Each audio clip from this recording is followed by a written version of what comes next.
Il y a eu 8 morts dans cette manifestation pro-iranienne devant ce consulat américain.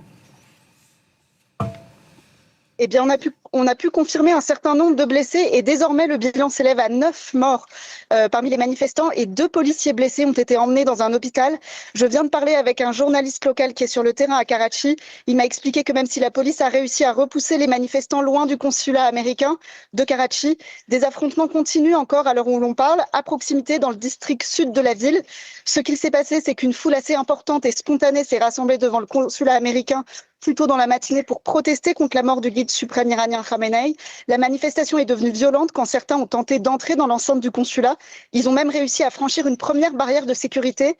Ça a visiblement surpris les forces de l'ordre locales qui ont réagi et repoussé les manifestants par la force. Ce qu'on comprend pour l'instant, c'est que ces manifestations ne semblent pas avoir été organisées par un groupe ou un parti en particulier. Beaucoup de ces manifestants appartiennent manifestement à la communauté chiite, qui représente environ 20% de la population pakistanaise et qui entretient un lien émotionnel et spirituel fort avec l'Iran et avec son guide suprême décédé.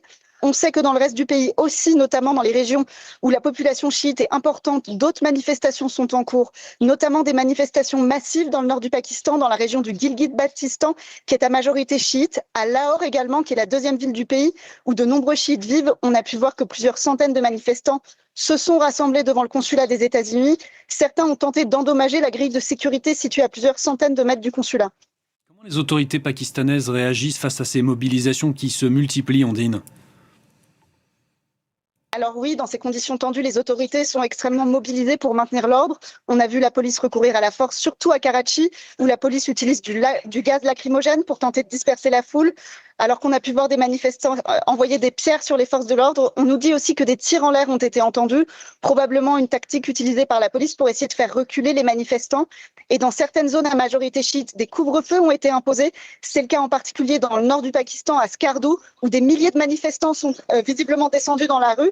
Des bâtiments gouvernementaux et aussi un bureau régional de l'ONU ont été incendiés, alors que c'est normalement une région habituellement très calme qui accueille beaucoup de touristes en temps normal. Les principales routes de cette région du nord du pays ont été fermées, notamment l'autoroute du Karakoram qui relie le Pakistan à la Chine. Et dans la capitale, à Islamabad, où je me trouve actuellement, une manifestation en réaction à la mort du guide est en cours. On peut d'ailleurs entendre depuis environ 30 minutes de nombreux tirs de munitions en caoutchouc et des sirènes des voitures de police. La Red Zone, donc c'est le quartier des institutions, et toutes les routes qui mènent vers l'ambassade des États-Unis ont été bloquées, barricadées avec des camions mis en travers de la route et la sécurité a été renforcée sur les grands axes de la ville.